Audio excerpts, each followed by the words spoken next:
2022년 금요일의 과학터치 온라인 강연에 오신 시청자 여러분, 안녕하세요. 저는 사회를 맡은 선운초등학교 교사 임혜랑입니다. 정부가 2020년 10월 국가비전으로 2050 땡땡땡땡을 선언했습니다. 이 네 글자 땡땡땡땡이 무엇인지 아시나요? 네, 맞습니다. 탄소 중립입니다. 오늘의 강연 주제가 바로 이 탄소 중립과 관련이 있는데요. 강연을 해주실 중앙대학교 윤성호 교수님을 모셔보겠습니다. 안녕하세요, 교수님. 안녕하세요. 교수님, 오늘 탄소 중립 및 국내 이산화탄소 전환, 유용산물 생산기술 개발이라는 주제로 강연을 해주신다고 하셨는데요. 오늘의 강연 내용 간단하게 소개 부탁드려도 될까요? 네, 요즘에 이산화탄소, 기후변화, 재해, 그리고 탄소 중립 이런 이야기들이 굉장히 사회에서 많이 있는 것 같습니다. 그래서 오늘 이산화탄소가 어떻게 기후변화를 일으키고 그리고 국내에서 이러한 기후변화에 대응하는 탄소 중립 정책에 대해서 간단하게 말씀을 드리고 이것의 실현 방안인 이산화탄소를 전환해서 유용한 자원으로 만드는 기술에 대해서 조금 소개해 보도록 하겠습니다. 네. 저도 평소에 되게 관심 있었던 주제라서 오늘의 강연이 더 기대가 되는데요. 여러분도 한번 잘 들어주세요. 강연을 시작하기에 앞서 안내사항이 있습니다. 광주 금요일의 과학터치 실시간 강연에서는 두 가지 이벤트를 진행하고 있습니다. 첫 번째는 우수 질문 이벤트입니다. 강연을 들으시면서 궁금한 점이 생기시면 채팅창에 질문을 남겨주세요. 이 중 우수 질문 참여자에게 소정의 모바일 상품권 보내드리고 있습니다. 두 번째는 퀴즈 정답 이벤트입니다. 강연 중간중간 퀴즈를 낼 예정인데요. 이 퀴즈에 제일 먼저 정답을 맞춘 분께 모바일 상품권 보내드립니다. 오늘도 많은 참여 부탁드립니다. 그럼 지금부터 교수님을 모시고 오늘의 강연 시작하겠습니다. 강연 시작하도록 하겠습니다. 화면에 나와 있는 이 분자가 무엇인지 아시나요? 이산화탄소입니다. 가운데에 탄소가 있고요. 양쪽에 산소가 두 개 있는 이런 분자입니다. 공기 중에 굉장히 많이 있죠. 근데 얘가 사실은 CO2, 이게 가만히 이렇게 있는 게 아니고요. 실제로 걔가 끊임없이 바이브레이션이라고 하는 것을 하고 있습니다. 대표적인 세 가지 모드가 이 화면에 이렇게 나타나 있습니다. 어떤 면에서는 양쪽에 있는 산소가 이렇게 스트레칭 하기도 하고 또는 이렇게 밴딩을 하기도 하고 그다음에 이 엇박자로 에이시메트릭 스트레칭을 하기도 합니다. 이런 행동이 어떤 거에 관련이 있냐면 적외선을 흡수하는 그런 방법이기도 합니다. 그래서 이산화탄소가 여기에 IR 액티브라고 써져 있는 두 가지 모드에 의해서 적외선을 흡수하고 있습니다. 이게 어떤 영향을 주느냐라고 생각을 해보면 이산화탄소가 대기에 많이 있으면 지구는 항상 지구 복사를 하죠. 적외선으로 지구 복사를 하게 되는데 이 지구 밖으로 나가야 되는데 이 열이 대기 중에 있는 이산화탄소에 이런 아까 바이브레이션 모드에 의해서 흡수돼서 다시 지구 안쪽으로 일부 들어오게 됩니다. 그럼으로써 온난화가 일어나게 되는데요. 이런 온난화를 일으키는 분자는 이산화탄소만 있는 거 아닙니다. 사실 가장 큰 영향을 주는 것은 수증기입니다. 그래서 수증기가 사실은 온실 효과를 굉장히 많이 일으키는데요. 그와 더불어서 메탄, N2O, 그 다음에 플로린 계통을 가지고 있는 이런 화합물들이 기후 온난화를 일으키는 주 원인이라고 볼 수가 있습니다. 그래서 이제 원래 태양에서 그 에너지가 들어올 때 자외선, 가시광선, 적외선으로 들어오는데 지구가 온도가 올라가지 않고 항상성을 유지하기 위해서 지구 온도를 계속 유지하기 위해서는 지구 복사를 같은 에너지만큼 하게 되는데 이 적외선이 다시 온실가스에 의해서 흡수돼서 다시 들어옴으로써 지구의 온도가 점점 올라갈 수 있다라고 할 수가 있겠습니다. 이 화면에 보시면 이 한 분 있으신데요. 알 고라고 하시는 분입니다. 2001년까지 미국 대통령을 지내셨습니다. 그 이후에 이제 대통령 선거에 나와서 출마되지 못하시고요. 그 이후에 정계를 떠나셔서 그 이후에 사회사업 이런 쪽을 굉장히 많이 하시게 되는데요. 2006년도에 불편한 진실, Inconvenient Truth라고 하는 이런 그 동영상을 좀 만드셨어요. 한번 꼭 찾아보시기 바랍니다. 스탠다드 영어의 가장 멋있는 영어를 여러분들이 경험할 수 있다고 생각합니다. 근데 이 inconvenience truth에서 전달하고자 하는 내용들은 뭐냐면 사실 지구의 온도가 최근에 급격하게 상승을 하게 되는데요. 이게 이산화탄소의 양과 인류의 활동과 굉장히 관계가 많다라는 것을 주장을 하고 계십니다. 그리고 지금의 이제 400 ppm 지구 대기의 400 ppm 이상이 되게 되면 우리가 더 이상 지구의 온도를 컨트롤할 수 없는 상태에 가기 때문에 그 전에 우리가 행동을 해야 된다. 이런 것들을 이야기하고 계십니다. 자, 이 그래프는 그래서 처음에는 이 기후 변화가 문제다 이런 것들을 많이 이야기를 했는데요. 요즘에는 심지어 이런 그냥 변화, 그러니까 체인지라고 하기보다는 위기이다. 기후로부터 기후 변화가 1.5도 이상 증가하게 되면 굉장히 큰 문제가 발생을 한다. 이런 이야기들을 하고 있습니다. 그래서 지금 현재 1900년도에 비해서 지금 약 0.87 정도 온도가 상승을 했습니다. 물론 어떤 분들은 그런 이야기를 하세요. 이게 이제 지구의 자연적인 온도 변화다. 근데 이제 과학적으로 살펴보면 자연적으로 온도 변화는 약 0.1도 정도 됩니다. 그래서 실제로 0.7도 정도는 우리 인류가 석탄 에너지를 사용함으로써 나타나는 이런 온도 변화다라고 생각을 해볼 수가 있습니다. 그런데 이런 추세로 가게 되면 온도가 계속 올라가죠. 예를 들어서 1.5도, 2도만 올라가도 굉장히 우리 주변에 많은 식생이 멸종을 하거나 굉장히 문제가 많이 생기게 됩니다. 그래서 이제 국제적으로 이런 온도의 변화를 한 1.5도에서 잡자. 언제? 2100년도에 한 1.5도 정도까지만 증가하게 하자라고 하는 일반적인 고려가 있습니다. 이런 고려를 생각을 해봤을 때 실제로 지금부터 행동을 해서 2030년도에 지금 우리가 배출하고 있는 인류가 배출하고 있는 이산화탄소를 45% 줄이고 그다음에 2050년도에 이제 더 이상 이산화탄소를 배출하지 않는다라고 하면 즉 이게 탄소 중립입니다. 탄소 중립을 실현을 한다라고 하면 2100년도에 1.5도 정도 상승하는 효과가 있을 거다라고 할 수가 있습니다. 만일 그렇게 하지 않을 경우는 1.5도가 아니고요. 2도, 3도, 4도 이렇게 올라가게 된다는 거죠. 그러면 굉장히 큰 문제를 직면하게 되기 때문에 지금 국제적으로 세팅되어져 있는 이야기되고 있는 것은 1.5도 정도 수준에서 지구의 온도를 증가시키는 방안에서 이야기를 진행을 하고 있습니다.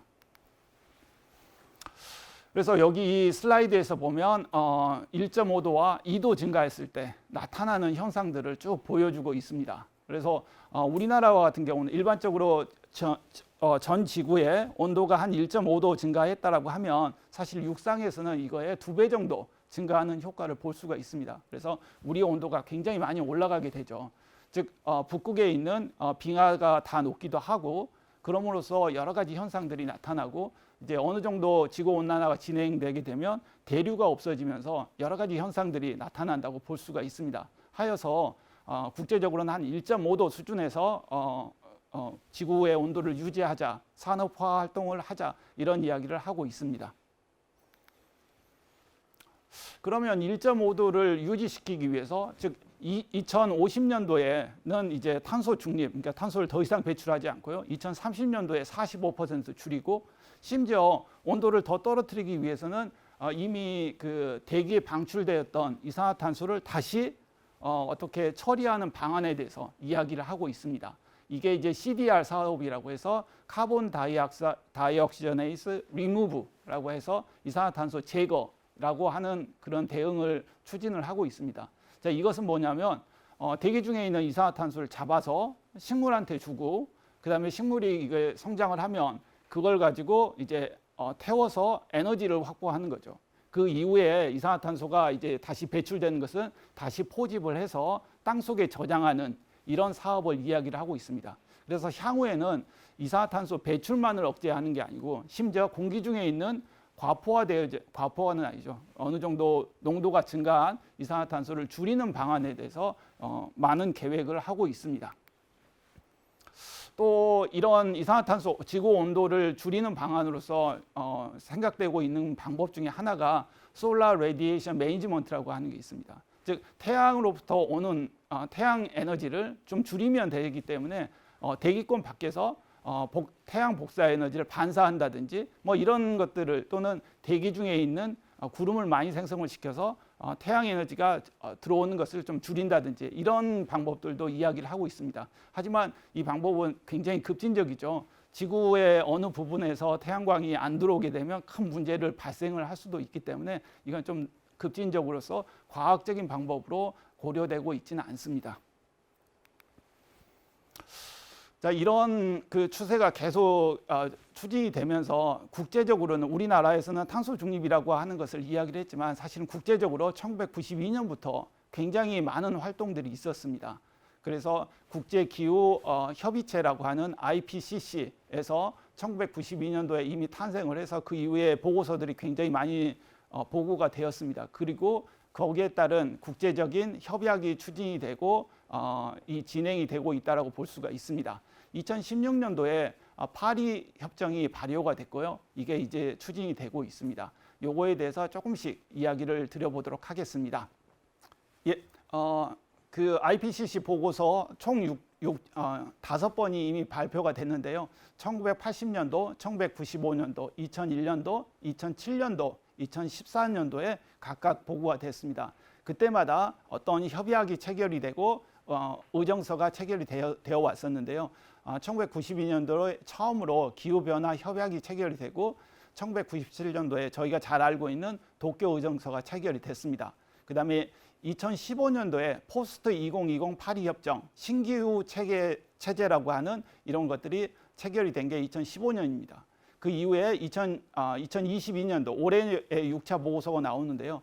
이 6차 보고서 이후에 2020년대 전 지구적 이행 점검이 들어가는 과학적 근거를 제시할 예정입니다. 즉 무슨 말이냐면 그 이전까지는 계속 협정하고 어떻게 할래 뭐 이런 이야기를 쭉 해온 거에 반면에서 2020년도에는 좀 더 실질적인 점검에 들어가기 시작한다라고 생각하시면 될 것 같습니다. 그래서 이제 파리 기후 협정에서 일어난 것 중에서 NDC라고 하는 게 있습니다. 그 Naturally Determined Contribution이라고 해서 각 나라가 어느 정도 앞으로 향후에 이산화탄소를 줄일까를 스스로 이야기를 하는 겁니다. 그래서 우리나라와 같은 경우는 박근혜 대통령 정부 당시에 37% 정도를 감축을 한다고 했었습니다. 그 양이 연간 한 3억 톤 정도의 이산화탄소를 감축한다. 이런 이야기들을 하고 추진을 해왔었죠. 그에 반면에서 이제는 LEDS라고 하는 것들을 추진을 하고 있습니다. 이건 뭐냐면 그 정부 자체 내로서 앞으로 실질적인 방안을 이야기를 한다라고 볼 수가 있습니다. 이때는 그 NDC는 1.5도를 산정한 반면에 LEDS는 한 지구 온도를 1.5도에서 2.0 온도 정도 증가를 고려를 해서 실질적인 방안을 제시한다라고 볼 수가 있습니다. LEDS의 한 일환으로 주장된 게 탄소 중립 2050 계획이라고 할 수가 있습니다.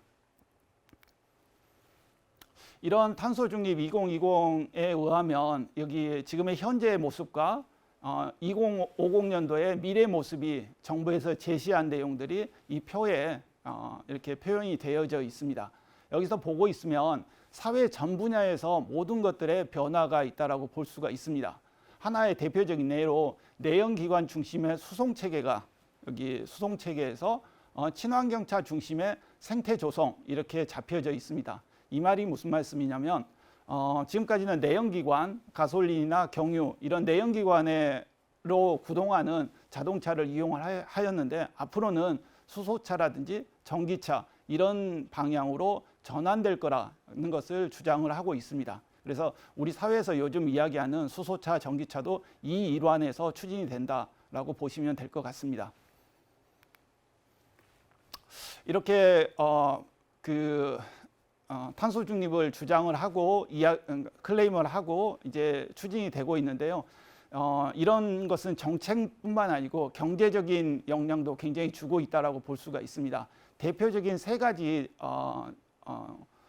방향에서 향후 국제 경제에 많은 영향을 줄 거라고 생각을 하는데 그 첫 번째가 탄소 국경세입니다.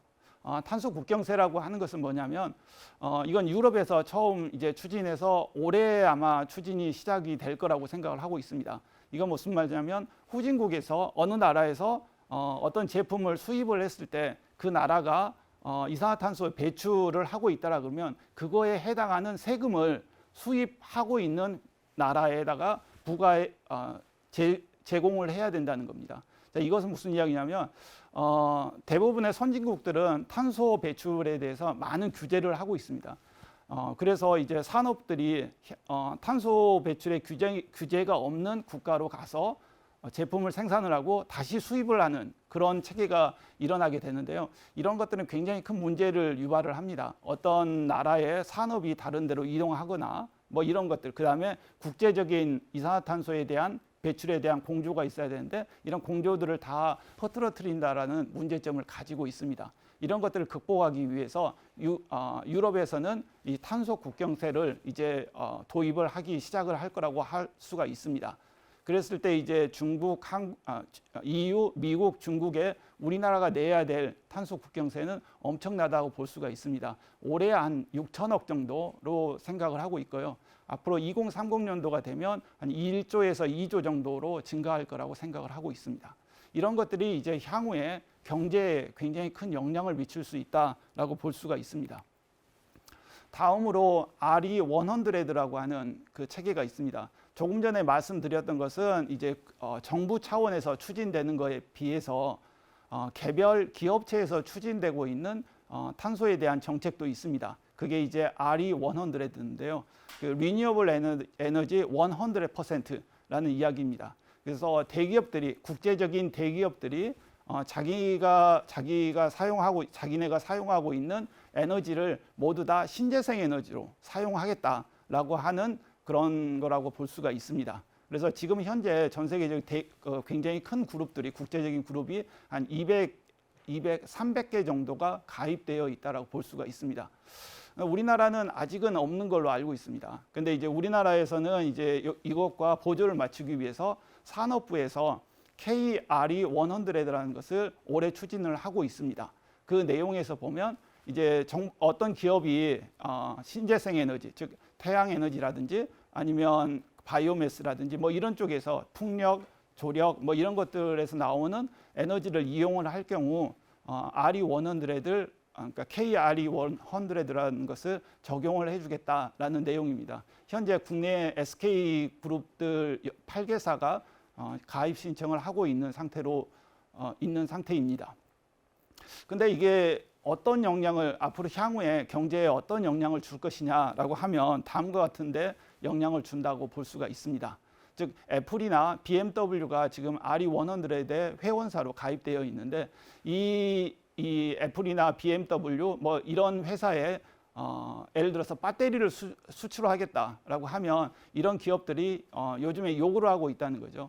그 삼성 SDI나 SK 이노베이션 또는 LG 화학에 이 배터리를 수출할 때 이런 회사들도 RE100에 가입을 해라라고 하는 영향을 주고 있다라고 볼 수가 있습니다. 그럼 마지막으로 탄소에 관련된 그 경제 체계에서 꼭 아셔야 되는 게 ESG 경영이라고 하는 게 있습니다. Environment, Social, Governance 이런 쪽인데요. 앞으로 이제 어떤 기업을 운영을 할 때 환경적인 면을 굉장히 강조하겠다라고 하는 내용들입니다. 이와 같은 세계의 경제에 미치는 탄소 정책 때문에 향후에는 이런 방향에서 사회가 변화할 거라고 생각을 할 수가 있습니다. 그래서 국내에서도 이미 탄소 배출권 거래제가 시행이 되고 있습니다. 그래서 우리나라에서는 1톤당 이산화탄소 1톤당 약 4만 원 정도의 가격에 거래가 되고 있는 것 같습니다. 이 거래의 양은 향후에 계속 증가를 해서 엄청난 그 경제적인 영향을 줄 거라고 생각을 하고 있습니다. 자, 여기까지 제가 쭉 탄소 정책, 그다음에 탄소에 관련된 뭐 여러 가지 이야기를 말씀을 드렸는데요. 말씀을 드렸었는데 이제부터는 그런 이런 정책이나 이런 것들이 어떤 영향을 주고 있냐면 저희가 생각하기에는 탄소 중립이라는 게 탄소 2050이 그냥 정책으로 받아들이지만 사실은 굉장히 오랜 시간 동안 추진되어 왔던 전 세계적인 흐름이다라고 볼 수가 있습니다. 이건 우리나라의 정부에서의 의지가 아니고 전 세계적인 의지이기 때문에 이건 국가의 어느 정권이 들어서느냐에 상관없이 계속 추진이 될 거라고 생각을 할 수가 있습니다. 그러면 이제 우리나라의 이산화탄소 배출량과 상황, 그다음에 이것들을 줄일 수 있는 방안에 대해서 추진하고 있는 연구 내용에 대해서 좀 소개를 시켜드리도록 하겠습니다. 자, 이 장표에서 보면 우리나라에서 이산화탄소가 가장 많이 배출하고 있는 곳을 산업체를 찾아볼 수가 있습니다. 첫 번째 어디에서 가장 많이 배출하고 있냐라고 하면 전환이라고 표현되어져 있는데요. 여기 보면 전환이라고 표현되어져 있습니다. 이게 이제 그 발전소, 그러니까 예를 들어서 화력 발전소가 이 대표적인데요. 여기에서 이산화탄소를 굉장히 많이 배출하고 있다라고 볼 수가 있습니다. 즉 무슨 말이냐면 화석 자원을 그러니까 산소와 반응을 시켜서 CO2와 물을 만들면서 열량을 가지고 터빈을 돌리기 때문에 이산화탄소 배출이 엄청나게 많다라고 볼 수가 있습니다. 우리나라는 굉장히 산업화된 사회라고 볼 수가 있습니다. 그래서 전기를 많이 쓸 수밖에 없어요. 그래서 이산화탄소를 많이 배출하고 있다라고 생각을 할 수가 있고요. 그다음에 다른 발전소 이외에 전력 이외에 이산화탄소를 많이 배출하고 있는 데가 어디냐면 철강, 포항 제철소, 광양 제철소, 현대 제철소 뭐 이런 철강을 하고 있는 데서 이산화탄소를 많이 배출하고 있다라고 볼 수가 있습니다. 그러니까 일반적으로 그 철광석은 Fe2O3 뭐 이런 산화물인데 여기에서 산소를 제거하기 위해서 저희가 이제 탄소를 집어넣고 산소를 제거합니다. 그러면 철이 만들어지고 CO2가 만들어지기 때문에 철을 생산할 때마다 CO2는 꼭 따라서 나올 수밖에 없다라고 볼 수가 있습니다. 그다음에 이제 세 번째로 많은 데가 일반적으로 전 세계적으로는 세 번째로 많은 데가 시멘트 산업입니다. 근데 이제 우리나라는 석유화학 산업이 더 많이 배출을 하고 있어요. 그 이유는 석유화학이 굉장히 많이 발전을 했기 때문이라고 볼 수가 있습니다. 시멘트 산업에서도 이산화탄소를 많이 배출하는데요. 저희가 석회석이라고 하는 게 뭐냐면 칼슘 카보네이트입니다. 그래서 이제 칼슘 카보네이트를 채굴을 해서 열을 가하게 되면 CaO, 생석회하고 CO2가 발생을 하게 됩니다. 그래서 CO2가 굉장히 많이 발생되는 산업이라고 볼 수가 있습니다. 이런 산업들이 다 전체적으로 기여를 해서 우리나라가 이산화탄소를 배출하고 있다고 볼 수가 있습니다. 여기서 돌발 퀴즈가 하나 있습니다. 여러분들이 화면을 얼마나 잘 보고 있는지에 대해서 체킹을 하기 위해서 돌발 퀴즈인데요. 우리나라가 배출하고 있는 이산화탄소의 양은 대충 어느 정도일까요? 자, 이게 질문입니다. 자, 아무튼 우리나라는 전 세계적으로 한 7위에서 8위 정도의 이산화탄소 배출국으로 잡혀져 있습니다. 그 다음에 이산화탄소 배출량이 가장 정점을 찍었던 데가 2017년도 이제 조금씩 줄어들고 있는데요. 거의 무의미하게 줄어들고 있기 때문에 거의 세츄레이션 되어 있다라고 볼 수가 있는 것 같습니다.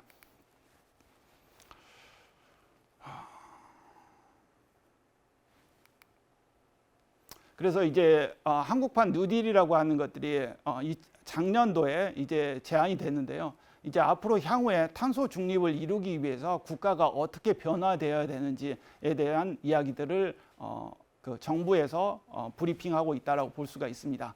먼저 예를 들어서 그 경유 자동차가 굉장히 많이 돌아다니게 되면 또는 가솔린 자동차가 많이 돌아다니게 되게 되면 이산화탄소가 산별적으로 방출이 되죠. 이산화탄소를 잡거나 컨트롤하기는 굉장히 어렵다라고 볼 수가 있습니다. 그런 차원에서 전기로 가는 자동차, 전기로 가게 되면 이 전기 생산을 발전소에서 하기 때문에 발전소에서 배출되는 대량의 이산화탄소를 포집하고 저장하고 전환해서 저희가 대응할 수가 있기 때문에 이런 방향으로 가자라고 해서 추진이 되고 있고요. 수소 자동차도 비슷한 체계라고 볼 수가 있습니다. 수소를 만들기 위해서 물 분해를 하기 위한 전기는 발전소에서 만들고 그 발전소에서 방출하는 이산화탄소는 전체적으로 포집을 해서 어떻게 대응하자 이런 체계로 잡혀져 있습니다. 그래서 한국판 뉴딜은 그런 면에서 추진이 되고 있다라고 생각을 하시면 될 것 같습니다. 더불어서 우리나라는 디지털이 굉장히 강하죠. 그래서 디지털 뉴딜과 그린 뉴딜을 합해가지고 한국판 뉴딜로 추진을 하고 있다. 있다라고 보시면 될 것 같습니다. 자, 지금까지는 이제 정책에 관해서 이야기를 쭉 드렸고요. 이제 기술에 대해서 좀 말씀을 좀 드려보도록 하겠습니다. 이산화탄소를 어떻게 활용을 하고 어떻게 포집을 하고 어떻게 전환을 하고 뭐 이런 거에 대해서 좀 말씀을 드려보도록 하겠습니다.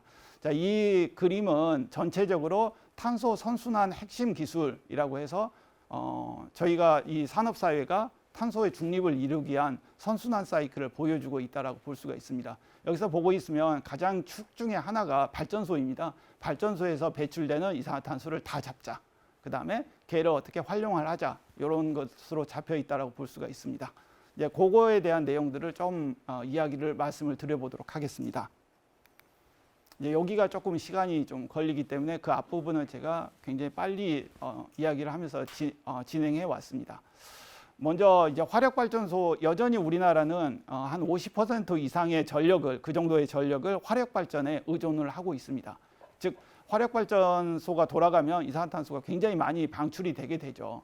그러면 이 화력발전소의 굴뚝에서 방출되는 이산화탄소를 어떻게 대기 중으로 나가지 않고 포집을 하느냐, 잡느냐에 관련된 기술입니다. 이걸 보고 우리가 CO2 캡처 기술이라고 합니다. CO2 캡처 기술은 크게 뭐 여러 가지를 이용을 하는 게 아니고요. 다음과 같은 물질을 이용합니다.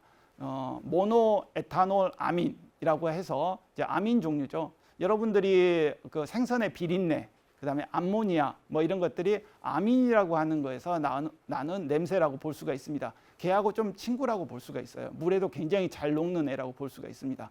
얘는 일반적으로 여러분들이 화학을 배우셨는지 모르겠는데요. 이 암모니아와 같은 경우는 전자가 굉장히 많은 애들입니다. 그래서 전자가 없는 애를 만나면 쉽게 전자를 주려고 하는 그런 성질을 가지고 있다라고 볼 수가 있습니다. 얘를 보고 우리가 루이스의 베이스다라고 이야기를 하는데요.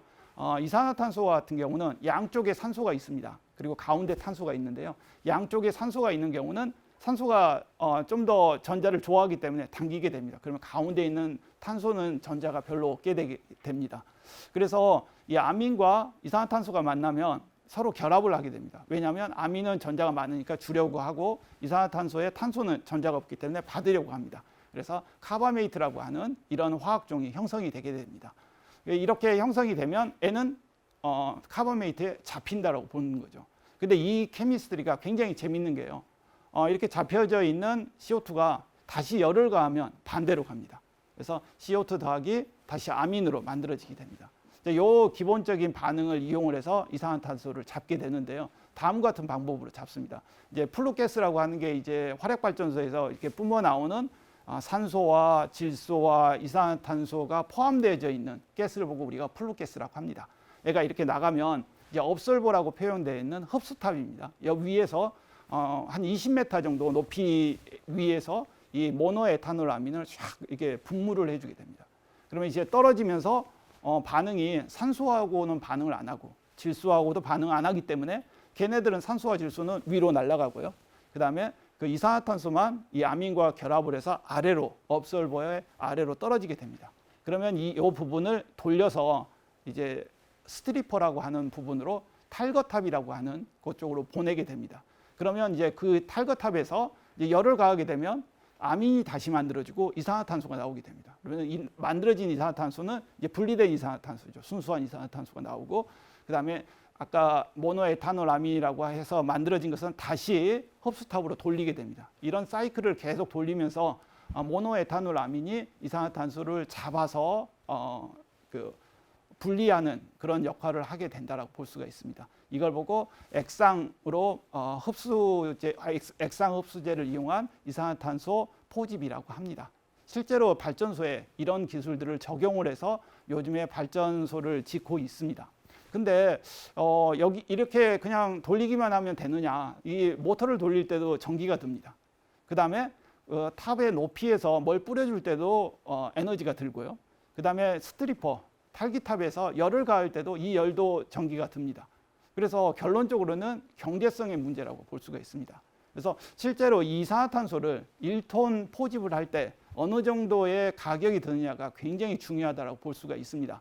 이게 잡히느냐 포집이 되느냐 안 되느냐가 중요한 게 아니고요.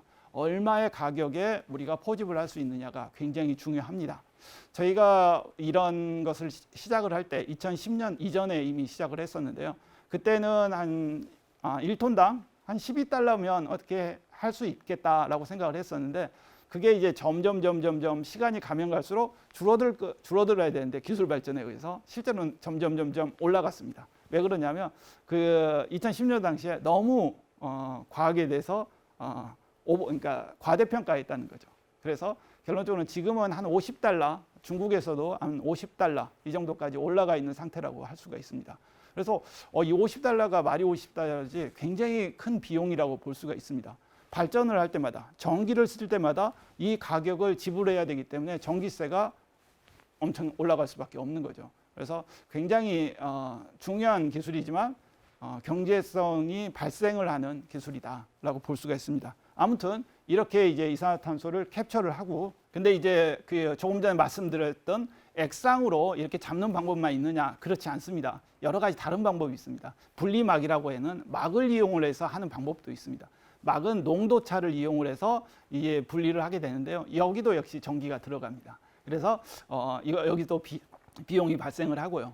근데 이제 조금 전에 말씀드렸던 모노에탄올아민은 액체입니다. 이런 과정들을 아까 루프를 이산화탄소를 잡고 이산화탄소를 탈기하고 이런 과정 중에서 조금씩 모노에탄올아민이 변성이 되거나 아니면 공기 중으로 날아가게 됩니다. 이게 경제성에 문제가 있고 환경에도 문제가 생깁니다. 그래서 이런 걸 액상으로 만들지 말고 고체로 만들어서 하는 건식 기술도 역시 존재를 합니다. 그래서 우리 사회에는 분리막 기술, 습식 기술, 건식 기술로 이산화탄소를 포집을 하고 있다라고 볼 수가 있습니다. 자, 이렇게 포집한 이산화탄소는 처음에는 이렇게 하려고 했어요. 지구에다가 묻자. 그러면 우리가 처리할 수 있다라고 생각을 했었습니다. 그래서 처음 시작했던 것은 뭐냐면 이산화탄소가 제일 많이 들어갈 수 있는 데 중에 하나가 바다입니다. 바다에 집어넣으면 탄산으로 변하거든요. 그래서 바다 심해에다 집어넣으면 압력도 세고 그래서 이산화탄소가 바로 나오지 않고 탄산으로 존재하게 됩니다. 그래서 바다에다 깊숙이 저장을 하면 되는데 근데 이제 탄산이 만들어지게 되면 이게 산이지 않습니까? pH가 변합니다. 산도가 변합니다. 그러면 주변의 식생이라든지 동물이라든지 영향을 굉장히 많이 준다는 거죠. 그래서 이제 이건 해양투기라고 해서 이제 금지되어 있습니다. 그러면 이산화탄소를 어디다 둘 수 있느냐라고 하면 지구 안에 두기 위해서 땅 깊숙이 묻는 방법이 있습니다. 이렇게 땅 깊숙이 묻으면 땅 깊숙이 들어가면 압력이 굉장히 높죠. 그래서 쉽게 나오지 않습니다. 근데 이제 오랫동안 두면 그 광물화됩니다. 그래서 미너럴라이제이션이라고 하는 걸로 이산화탄소가 광물화돼서 이제 변형돼서 저장이 된다라고 할 수가 있습니다. 우리나라 같은 경우는 땅이 별로 없죠. 그래서 호주에 그 석유를 시추하고 남은 땅에다가 거기에다가 이제 이산화탄소를 묻기 위해서 좀 그 빌리는 그런 조차하는 그런 제도를 추진을 하고 있는 걸로 알고 있습니다. 근데 이것도 한계가 있어요. 이산화탄소를 이렇게 포집을 한 다음에 저장을 그렇게 하는 거에도 한계가 있다라고 볼 수가 있습니다.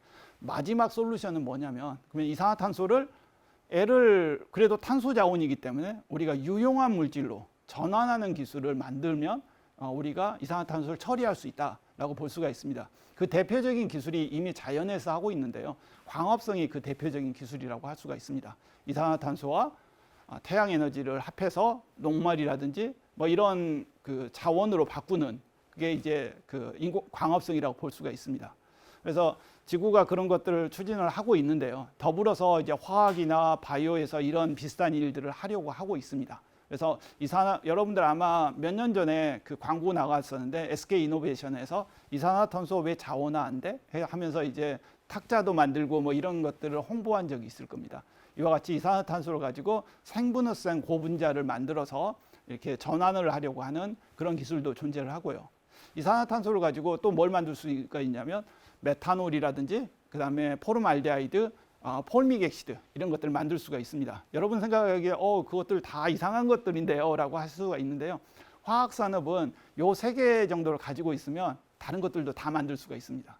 그래서 이제 그 탄소가 하나짜리인데요. 탄소가 2개짜리인 에탄올 또는 우리가 식초 라고 하는 초산 이런 것도 만들고요. 그 다음에 3개짜리, 4개짜리 이런 것들을 다 만들어서 고분자체까지 만들어서 우리가 사용하고 있는 화합물질들을 대부분 다 제공할 수가 있습니다. 그래서 이런 것들을 만들려고 하는 기술로 발전을 하고 있습니다. 더불어서 이제 자연계는 광합성을 하는데 이게 광합성이 아주 좋은데 큰 문제 중에 하나가 뭐냐면 이 성장 속도, 광합성을 굉장히 빨리 하지 않는다는 거죠. 그래서 이제 생물학자들이 이런 것들 미세조류를 배양하는 방법을 잘 개발을 해서 미세조류가 굉장히 빨리 커서 이산화탄소를 흡수를 해서 자기 몸을 만들게 되면 걔를 가지고 이제 유용한 어떤 물질로 전환할 수 있다. 이런 기술들을 추진하고 있습니다. 이런 것을 통합해서 화학적 전환, 생물학적 전환이라고 합니다. 이런 것들을 또 다시 통칭해서 카본 캡처 앤 유틸라이제이션이라고 해서 CCU 기술 이렇게 이야기를 하고 있습니다. 그런 CCU 기술에서 대표적인, 그러니까 추진을 많이 하고 있는데요. 그러면 실용화된 게 있느냐라고 하면 우리 주변에 굉장히 잘 알려져 있는 게 하나 있습니다. 1860년도에 이미 추진이 됐는데요. 코베 프로세스라고 해서 살리실산을 만드는 겁니다. 아스피린의 원료죠. 애를 옛날에 버드나무나 뭐 이런 쪽에서 추출하기도 했었는데 이젠 그렇게 하지 않고요.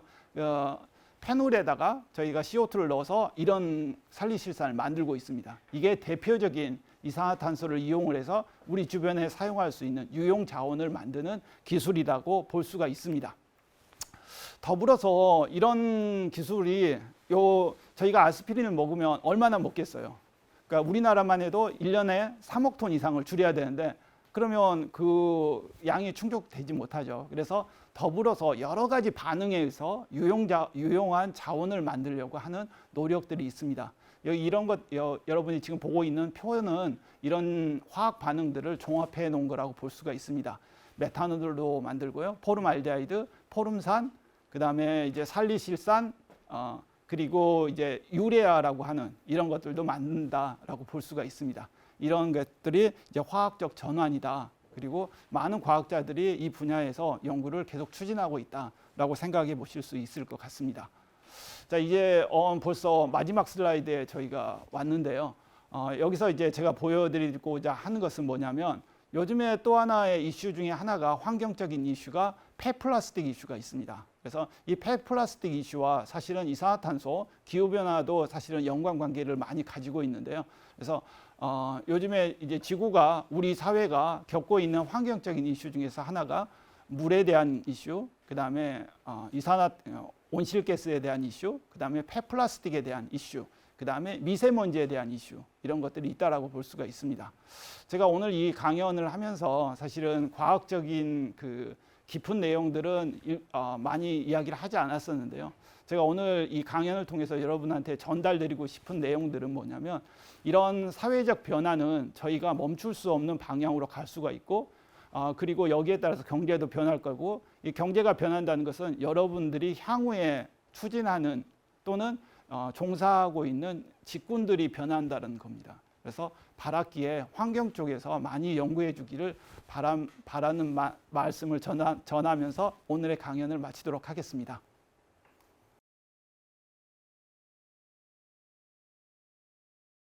유익한 강연해 주신 교수님께 정말 감사드립니다. 오늘 이렇게 질문들이 정말 많이 들어왔는데요. 질문을 드리기에 앞서서 오늘 이렇게 실시간 생방송 해보신 소감 어떠셨을까요? 제가 그 금요일에 과학터치 광주에 이번이 3번째 오는 것 같습니다. 그래서 이제 광주에 좀 사연이 있어서 이제 계속 내려오게 되는데요. 지난번까지는 대면 강의를 했었는데 이번에 온라인 강의를 해서 조금 생소한 면을 좀 많이 가지고 있는 것 같습니다. 여전히 저는 그 아이 컨택을 하고 대면에서 이야기하는 게 굉장히 중요하다고 생각을 하는데요. 그런 면이 조금 아쉬웠고 바랄게 여러분들이 미래의 직군을 선택을 하거나 우리나라의 정책의 방향을 이해를 할 때 좀 도움이 되었으면 하는 생각이 있습니다. 네. 오늘 이 강연을 들은 친구들이 정말 이제 아무래도 관심을 가지는 주제다 보니까 정말 많은 질문을 남겨주셨어요. 이제 질문 드려도 될까요? 네. 네, 먼저 첫 번째 질문입니다. 개무TV님과 김슬기님이 비슷한 질문을 남겨주셨는데요. 흔히들 1도만 올라도, 2도만 올라도 지구가 멸망한다라는 말들을 하잖아요. 그런 말들을 하는데 그것에 대해서 진짜 그런 건지 조금만 더 자세하게 이야기를 해주세요 라고 남겨주셨습니다. 지금 현재 1900년 이후에서 지금 상태에서 보고 있으면 관찰을 해보면 한 0.87 정도 온도 상승을 했습니다. 그렇다고 해서 저희가 재해가 있다든지 기후 온도가 좀 올라갔다든지 이 정도 느끼지 저희가 멸종을 한다든지 그런 건 없지 않습니까? 그래서 1도가 증가를 하고 2도가 증가한다고 해서 바로 멸종하는 건 아닙니다. 하지만 우리 주변에 이 조금만 온도 변화에도 굉장히 민감하게 반응을 해서 없어지는 멸종하는 종들이 존재를 할 거고요. 그러면 그런 현상이 전체적인 에코시스템을 파괴를 할 거고요. 그 영향을 다시 어느 정도 시점이 지나게 되면 인류가 겪게 되는 그런 재앙으로 다시 오지 않을까 생각을 하고 있습니다. 그래서 근데 여기에서의 이슈 중에 하나가 지금 행동하지 않으면 예를 들어서 앞으로 10년 이후에 저희가 이게 문제로구나라고 해서 행동을 했을 경우는 이미 늦다는 거죠. 그래서 우리가 이런 것들을 비가역적이라고 표현을 합니다. 그래서 지금이 바로 행동할 시점이고 이게 10년이 지나고 20년이 지나면 그때 인지를 해서 하려고 하면 이미 늦었을 거다라고 생각을 하고 있습니다. 네, 오늘 강의를 들은 친구들이 오늘부터 바로 실천을 하길 기대해 보겠습니다. 네, 그럼 두 번째 질문 드릴게요. 오재인님께서 남겨주셨어요. 그럼 현재 지구의 온도는 몇 도인가요? 라고 남겨주셨습니다. 지구의 온도요. 원래 이런 말씀을 좀 드려보도록 하겠습니다. 온실가스가 없으면 지구의 온도는 한 마이너스 18도 정도 유지된다고 합니다. 근데 이제 온실가스가 있기 때문에 어느 정도 온도를 유지를 해서 지금 봄, 여름, 가을, 겨울 온도가 다 다르겠죠. 근데 저도 정확한 값은 사실은 잘 모르고 있습니다. 하지만 그 편차가 어느 정도냐면 한 15도 정도의 온도 범위에서 변화하고 있다고 할 수가 있습니다. 네. 네, 자세하게 답변해 주셔서 감사합니다. 세 번째 질문 이어서 드릴게요. 강인성님께서 남겨주셨습니다. 탄소 중립을 하려면 우리는 어떤 것을 실천해야 하나요? 라고 남겨주셨습니다. 예. 오늘 강연에서 말씀을 안 드렸었는데요. 제가 다른 강연에서는 항상 이야기를 하는데 탄소 중립을 보고 있으면 원래 에너지를 가장 적게 사용하는 사회가 탄소 중립에 가장 가까이 갈 수 있는 사회라고 볼 수가 있습니다. 그래서 산업적으로는 굉장히 효율화시켜야 되겠죠. 모든 걸 효율화시켜서 발전을 시켜야 되는 면이 있다고 볼 수가 있습니다. 아쉽게도 우리나라는 굉장히 효율화되어 있는 사회 산업 구조를 가지고 있습니다. 그래서 추가적으로 이산화탄소를 줄일 수 있는 여력이 그렇게 많지 않다라고 생각을 하고 있습니다. 그러면 다른 분야는 뭐가 있냐면 저희가 사실은 발전소에서 생성되는 이 전력을 쓰는 곳을 보고 있으면 가정에서도 굉장히 많이 쓰고 있지 않습니까? 그래서 우리 자체가 삶에서 전력을 소비를 줄이는 방향으로 생활 습관을 바꿀 필요가 있는 것 같습니다. 예를 들어서 그런 거 있지 않습니까? 아파트에서 굉장히 옷도 별로 안 입고 그러니까 항상 여름처럼 난방을 하면서 살아가는 요 자체가 큰 문제이지 않을까 생각을 하고 있습니다. 기존까지는 저희가 이런 것들을 물질적인 풍요를 많이 누렸었는데요. 앞으로 탄소 중립 사회에서는 이런 것들이 비용이 올라가기도 하고 그다음에 개념에서의 변화에서 우리 줄여가는 방향에서 추진이 될 거라고 생각을 합니다. 즉 무슨 말씀이냐면 우리 자체의 삶에서 에너지를 줄이는 방향으로 추진을 해야 되기 때문에 예를 들어서 공부 안 할 때는 불 꺼놓고 계시고요. 그다음에 가능하면 집의 온도를 낮게 세팅을 하고 옷을 스웨터를 하나 더 입는 그런 생활 습관을 기르는 게 탄소 중립으로 가는 길이지 않을까 생각합니다. 네, 우리 친구들이 쉽게 가정에서 할 수 있는 일은 쓰지 않는 전기 코드 뽑고 불 끄기, 그리고 에어컨이나 난방 조금 절약하기를 안내해 주셨습니다. 네, 다음 질문 이어서 드릴게요. 님께서 남겨주셨어요. 온실가스 유출을 막을 수 있는 방법은 뭐가 있을까요, 교수님? 온실가스 유출을 막을 수 있는 방법은 제 생각에는 온실가스를 발생시키는 그 에너지를 적게 사용하는 그게 답이지 않을까 생각을 합니다. 이산화탄소가 유출이 된다는 것은 정확한 질문을 이해를 못했는데 대기 밖으로 나간다는 이야기인지는 잘 모르겠습니다. 일반적으로 이산화탄소는 대기 밖으로 잘 나가지 않습니다. 중력에 의해서 잡혀 있기 때문에 나가지는 않는데 수소와 같은 경우는 밖으로 나가기도 합니다. 그래서 대기 밖으로 나가지는 않는데요.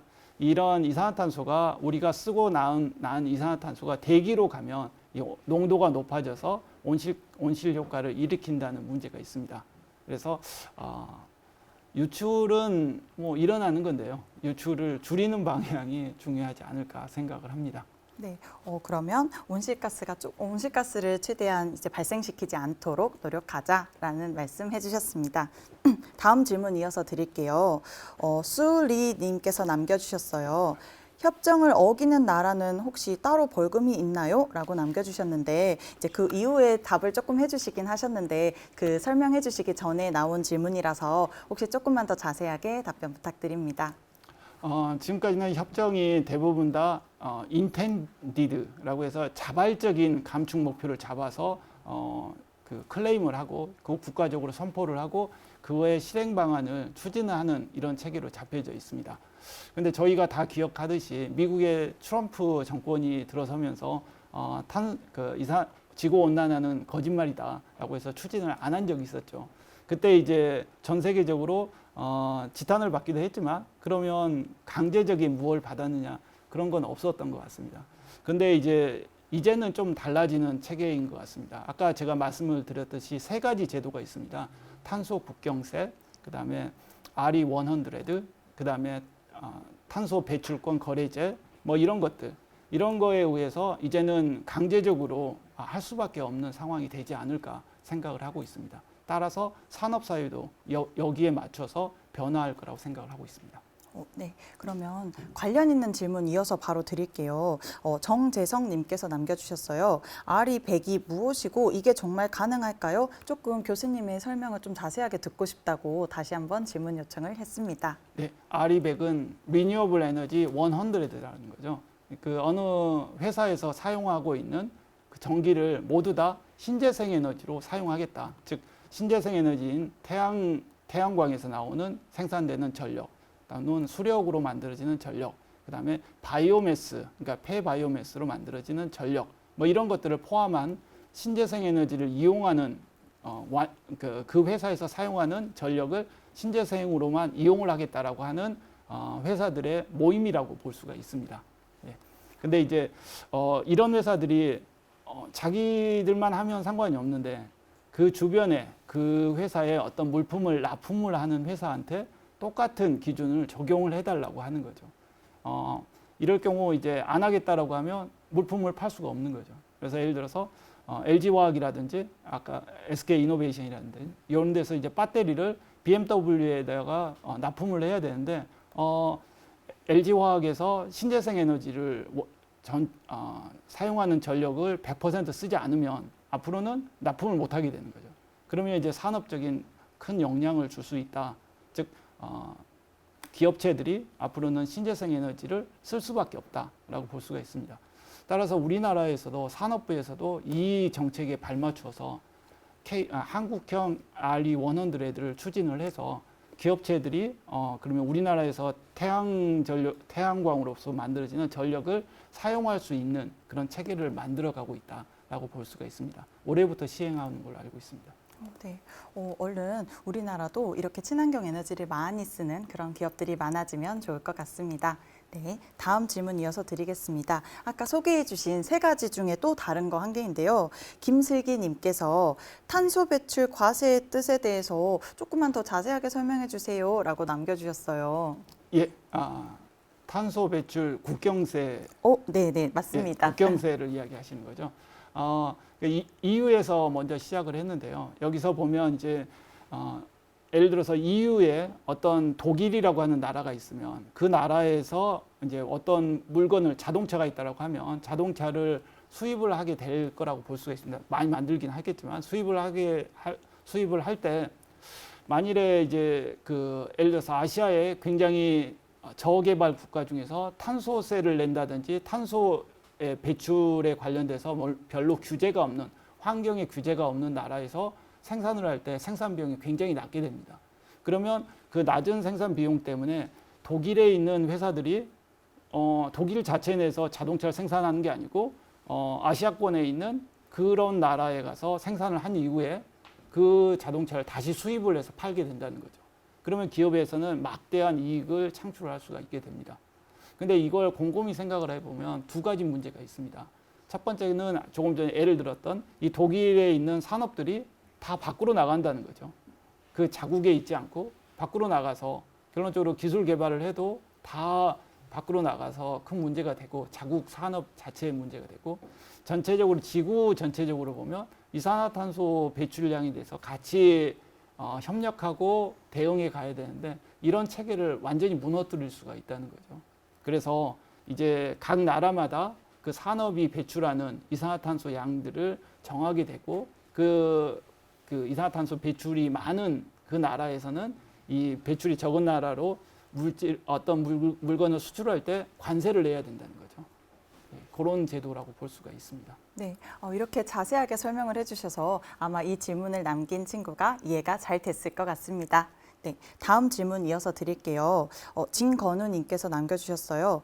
2017년에서 2018년에 이산화탄소 증가가 2배로 늘었는데 무엇 때문인 것 같은지 교수님의 견해를 듣고 싶다고 남겨주셨습니다. 2017년에서 2018년으로 네. 2배 늘었나요?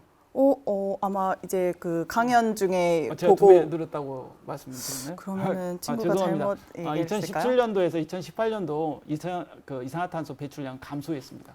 우리나라 2017년도에 가장 많은 이산화탄소를 배출을 했거든요. 그 이후에는 조금씩 감소하고 있는 상태라고 볼 수가 있습니다. 그래서 2017년도에 아마 6위인가 전 세계적인 배출량 6위를 달성을 한 것 같습니다. 이건 자랑스러운 지표는 아니고요. 자랑스럽지 못하라고 할 수도 있지만 산업 사회가 굉장히 발전했다라고 할 수 있는 지표이기도 합니다. 아무튼 2017년에서 2018년으로 가면서 배출량은 증가하지 않았습니다. 네, 이렇게 정정해 주셔서 감사합니다. 제가 궁금한 거 하나만 질문 드릴게요. 오늘 말씀해 주신 이산화탄소, 메탄, 질소산화물 이렇게 여러 가지 말씀을 해 주셨는데 지구온난화를 유발하는 다른 물질이 혹시 있는지 좀 추가적으로 자세한 그런 정보를 알 수 있을까요? 먼저 수증기가 있고요. 아까 말씀드린 수증기가 가장 온실가스로서 가장 지구 온난화를 일으킨다고 볼 수가 있습니다. 근데 여름, 겨울 다 달라지고요. 저희가 컨트롤할 수 없는 면을 가지고 있고 이건 지구 온도 올라가면 따라서 올라가는 그런 거라고 볼 수가 있습니다. 그 외에 지구 온난화를 일으키는 가스는 대부분의 가스가 다 일으킵니다. 다이폴 모멘트라고 표현을 하는데요. 저희가 아까 바이브레이션 모드를 가지고 있는 애들은 대부분 다 이렇게 지구 온난화를 일으킬 수 있다라고 볼 수가 있습니다.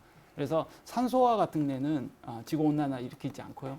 질소도 역시 지구 온난화 온실가스로서 역할을 하지 못합니다. 하지만 그 외에 다른 분자들, 좀 원소들이 많은 분자들은 대부분 다 적외선 영역에서 빛을 흡수할 수 있다, 에너지를 흡수할 수 있다. 따라서 온실가스로서 역할을 한다라고 볼 수가 있습니다. 다만 얘네들이 대기로 갔을 때 오랫동안 머물러야지 온실가스 효과가 나타나게 됩니다. 그래서 굉장히 빨리 변화하거나 이런 애들은 온실가스로서 큰 역할을 보이지 않는다라고 볼 수가 있습니다. CO2가 어느 정도 안정적으로 존재하기 때문에 물과 같은 경우는 쉽게 사라지게 됩니다. 근데 이제 CO2와 같은 경우는 대기 중에서 오랫동안 머물러 있기 때문에 온실 효과를 많이 나타낸다라고 볼 수가 있습니다. 더불어서 메탄은 CO2보다 훨씬 더 오랫동안 머물러 있기 때문에 온실가스로서의 역할이 훨씬 더 크다. 다만 양에서는 이산화탄소에 비해서 소량이기 때문에 여전히 이산화탄소가 대표적인 온실가스다라고 할 수가 있습니다. 네, 이렇게 자세하게 답변해 주셔가지고 저도 진짜 새로운 걸 많이 알게 됐습니다. 네, 다음 질문 이어서 드릴게요. 이희정님께서 궁금하다고 남겨주셨는데요. 분리막 기술과 습식 기술, 건식 기술 중에서 효율적인 방식은 어떤 것인지 또 각각의 장단점에 대해서 알려주세요 라고 남겨주셨습니다. 가장 효율적인 기술은 비용이 가장 저렴한 기술이라고 볼 수가 있습니다. 근데 이제 개발한 시간을 보면 습식 기술이 가장 오랫동안 개발이 되어 있어서 제가 알기로는 이산화탄소 1톤당 소비되는 비용이 가장 낮은 걸로 알고 있습니다. 그런 면에서 습식 기술이 가장 발전되어 있다라고 볼 수가 있습니다. 분리막이나 고체 흡수제도 아까 제가 강의 중에서 장점을 조금 이야기를 드렸었습니다. 그래서 여전히 가능한 기술이다라고 볼 수가 있습니다. 그리고 이 습식 기술과 같은 경우는 굉장히 큰 사이즈로 그러니까 실제로 발전소에 이 습식 기술이 채택된 그 발전소를 보면 그 습식 포집 장치가 발전소의 크기 정도가 됩니다. 즉 굉장히 큰 장치라는 거죠. 근데 이제 분리막과 같은 경우는 굉장히 소형화가 가능합니다. 그래서 비행기라든지 자동차라든지 뭐 이런 데도 적용할 수도 있습니다. 그래서 적용처에 따라서 장단점을 가지고 있는 기술들이다. 그래서 어떤 기술이 더 낫고 어떤 기술이 더 나쁘고 이런 건 아니고요. 사용처에 따라서 다르게 판단할 수 있다라고 생각합니다. 네. 이렇게 분리막, 그리고 습식, 그리고 건식 기술이 이렇게 각각 사용처에 따라서 장단점이 다 다르다라고 말씀을 해주셨습니다. 네. 다음 질문 이어서 드릴게요. 최은영 님께서 남겨주셨는데요. 포집 탄소 전환 기술을 적용한 다양한 사례나 혹시 교수님께서 생각하시는 앞으로의 미래 직업 전망 이렇게 좀 알 수 있는지 질문을 남겨주셨습니다. 예, 각각 말씀을 드려보도록 네. 하겠습니다. 먼저 포집 전환 기술을 사용하는 아까 조금 전에 그 살리실산 만드는 것을 이야기를 드렸습니다. 근데 이제 실용화된 기술은 그렇게 많지는 않습니다. 그 대표적인 기술 중에 하나가 뭐냐면 여러분들 아이슬란드 아시는지 잘 모르겠습니다. 그 나라가 이제 화산의 나라인데요. 화산이 굉장히 많습니다. 그래서 화산이 많다는 것은 땅이 굉장히 따뜻하다는 이야기고요. 그 따뜻한 지열을 이용해서 발전을 할 수가 있습니다. 그래서 전력이 그 지열 발전으로 거의 굉장히 싸다라고 생각을 해볼 수가 있습니다. 이 전력을 가지고 물을 분해해서 수소를 만들 수 있습니다. 이 수소와 그 화산에서 나오는 이산화탄소를 두 개를 합해서 메탄올을 만듭니다. 그 기술을 이미 상용화됐고요. 그래서 공장에서 메탄올을 생산을 하는데 그 메탄올 이름이 아마 여러분들 구글에 찾아보시면 볼카놀에서 볼케인 메탄올에서 볼카놀이라는 이름으로 지금 상용화되어져 있습니다. 다만 수소의 가격이 사실은 전력이 싸다고 해서 수소의 가격이 공짜는 아닙니다. 그래서 수소의 가격이 어느 정도 잡혀져 있기 때문에 메탄올의 가격이 어느 정도 된다. 그래서 완전하게 상용화, 사업화되지는 않았다라고 볼 수가 있습니다. 하지만 이게 공업적, 그러니까 산업적 생산 체계까지는 간 기술이라고 볼 수가 있습니다. 네. 예, 좋은 해가 됐으면 네. 합니다. 그리고 이제 두 번째 질문인 그 미래 직업군. 저는 이 이산화탄소, 그다음에 이 탄소 중립 이런 체계는 앞으로 지금 강연을 듣고 있는 학생들이 성인이 되고 장년, 그다음에 노년을 보낼 때까지 계속 추진되는 내용일 거라고 생각을 합니다.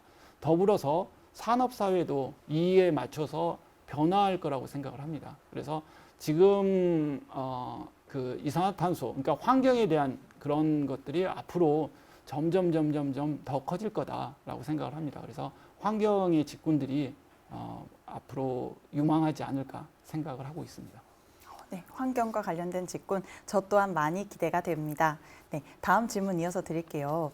여기 현장에 있는 정재성 선생님께서 궁금하다고 남겨주셨는데요. 우리나라 외에 다른 나라 중에 탄소 중립 기술이 좀 앞선 나라가 있는지, 그리고 세계적으로 진행 상황이 어떠한가요? 라고 남겨주셨습니다. 탄소 중립은 각 나라마다 조금씩 아까 LEDS라고 하는 각 나라마다 상황에 따라서 다르게 추진을 하고 있습니다. 그 나라에 맞는 적정 기술들이 있는 거죠. 근데 그 다른 나라들은 크게 뭐 기술이 더 많느냐, 제가 보기에는 꼭 그런 것 같지는 않습니다. 추진하는 면에서는 EU 쪽, 독일 쪽이 좀 기술이 어느 정도 있는 것 같고요. 그 다음에 미국 쪽이 어느 정도 기술이 있는 것 같습니다. 그 외에는 저희하고 거의 비슷비슷하지 않을까 생각을 합니다. 더불어서 최근 지난 트럼프 정권에서 그 기간 동안에 중국이 이산화탄소에 대한 많은 기술을 축적을 했습니다. 그래서 중국도 기술적으로 많이 확보가 어느 정도 돼 있지 않을까, 저희와 같은 수준에서 이렇게 생각을 하고 있습니다. 네, 답변해 주셔서 감사합니다. 네, 이어서 강인성님께서 남겨주신 질문인데요. 우리나라를 기후악당 국가라고 하는데요. 왜 유독 우리나라는 탄소 배출이 많을까요? 약간 맞는 말인 것 같습니다. 왜 그러냐면 1인당 이산화탄소 배출량, 그다음에 1인당 폐플라스틱 배출량 하면 각각 우리나라가 1, 2위에 있습니다. 그래서 굉장히 많은 환경적인 물질을 만들어낸다라고 볼 수가 있습니다. 근데 인구로 따지게 되면 이제 중국이 워낙 인구가 많기 때문에 중국이 전체적으로 많이 배출합니다. 그다음에 미국이 굉장히 많이 배출합니다. 하지만 1인당 따지면 저희가 굉장히 많이 배출하고 있다라고 볼 수가 있습니다. 왜 이렇게 많이 배출하냐? 개인적으로 배출하는 면도 또 있다라고 봅니다. 그러니까 저희가 전자기기를 이용을 한다든지 삶을 살아가면서 배출하는 양. 근데 거기에 더불어서 실제로 굉장히 많이 배출하는 것은 저희 산업체에서 굉장히 많이 배출하고 있습니다. 그러면 산업체가 잘못돼서 배출하느냐? 그렇지는 않습니다. 산업체에서 우리나라는 원재료가 별로 없기 때문에 기술 발전을 시켜서 이제 공장을 돌리고 제조업을 해서 저희 나라의 부를 축적을 하고 살아가는 그런 체계로 되어 있습니다. 즉 산업체를 운영을 하다 보면 어쩔 수 없이 이산화탄소를 배출하고 있다라고 볼 수가 있습니다. 그러면 우리나라 산업체의 산업 기술이 다른 나라에 비해서 좀 후진인가라는 질문에 저희 나라 산업 기술은 다른 나라에 비해서 월등하게 효율적인 기술을 가지고 있다라고 볼 수가 있습니다. 그래서 어떤 면에서는 저희 경제의 상황 때문에 전체적인 배출이 많다라고 볼 수가 있습니다. 그런 면에서 이제 많이 배출을 하는데 저희가 INDC에서 즉 국가가 이제 앞으로 향후에 얼마만큼 줄이겠다라고 하는 클레임을 한 적이 있습니다. 박근혜 정권 때 클레임을 했었는데요. 그때 처음에 33% 줄이겠다고 했습니다. 그러다가 이제 오바마 정권 때인데 뭐 협의를 통해서 37%까지 갔는데요. 이것도 적다라고 하는 겁니다. 그래서 향후에는 더 많이 줄여야 된다. 전 세계적으로 2030년도까지 이제 한 10년 좀 안 남았는데요. 지금 배출하고 있는 양에서 한 45% 정도를 줄여야 됩니다. 그러면 45%가 숫자로는 45%인데요. 우리나라로 보면 어마어마한 양이라고 볼 수가 있습니다. 이런 기술이 있느냐, 그다음에 이런 것을 추진할 수 있는 국민적 합의가 되어 있느냐는 아직은 잘 모르겠습니다. 네. 그런 면에서 전 세계에서 보면 많이 배출하는데 행동은 별로 안 하니까 악당이다라고 표현하는 것 같습니다. 네. 저희 지금 이렇게 우리 모두가 다 기후에 관심을 가지고 이렇게 탄소 배출을 줄여나가면 정말 좋을 것 같습니다. 네. 마지막 질문 드릴게요. 잠시만요. 아까 최현영님께서 아까 땅 속에 넣으신다고 말씀하셨는데 땅 속에 넣게 되면 지면이 약해져서 혹시 싱크홀의 우려는 없을까요? 라고 남겨주셨어요. 맞습니다. 이제 얇게, 그러니까 깊게 매장하지 않으면 싱크홀도 생성이 되겠죠. 근데 이제 저희가 이야기하는 저장한다는 것은 지금 생각하는 그 깊이가 아닙니다. 훨씬 더 안쪽으로 들어가기 때문에 그런 위험은 없다. 싱크홀이 생길 그런 것까지는 없을 것 같습니다. 하지만 포항 지진도 있었죠. 그러니까 이 이산화탄소를 저장을 하려고 하면 이제 거기에다가 홀을 파야 되지 않습니까?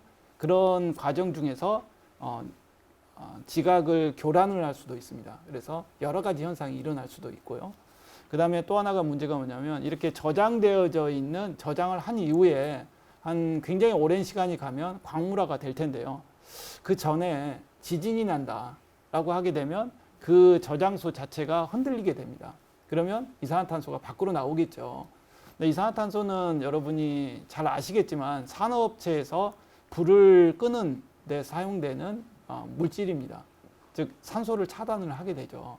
그래서 이 이산화탄소가 대기로 그러니까 지각으로 나오게 되면 동물에게 공급되는 산소도 차단을 할 수가 있습니다. 그래서 굉장히 위험하다고도 볼 수가 있는 거죠. 그래서 이제 사막이라든지 이런 쪽에다가 저장을 하려고 하는 게 추진이 되고는 있습니다. 그래서 제가 생각하기에는 싱크홀은 문제가 아닌데 그 외에 다른 문제가 추가적으로 존재한다고 할 수 있습니다. 네, 안전한 곳에 묻어서 이런 위험한 일이 일어나지 않으면 좋을 것 같습니다. 네, 이것으로 질의응답 시간을 마치도록 하겠습니다. 좀 전에 강의하시면서 중간에 돌발 퀴즈 내주셨는데요. 질문이 대한민국이 현재 배출하는 온실가스의 양은 연간 대략 얼마인가요? 라고 남겨주셨어요.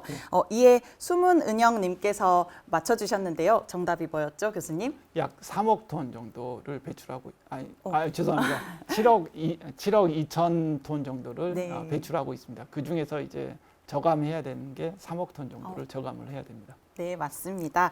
맞춰주신 수문은영님 축하드립니다. 다음 강연 안내 드리도록 하겠습니다. 본 강연은 5월 20일 금요일 오후 7시에 유튜브 실시간으로 서울대학교 장호원 교수님을 모시고 태양광을 이용한 고효율 그린 수소 생산이라는 주제로 강연 예정입니다.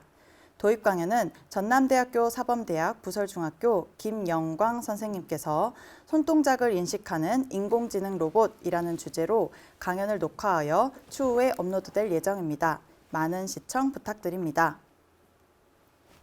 오늘은 탄소 중립 및 국내 이산화탄소 전환 유용산물 생산 기술 개발이라는 주제로 중앙대학교 윤성원 교수님의 강연을 들어보았습니다. 교수님과는 여기서 끝 인사드리겠습니다. 감사합니다. 감사합니다. 지금까지 시청해주신 여러분들 감사합니다.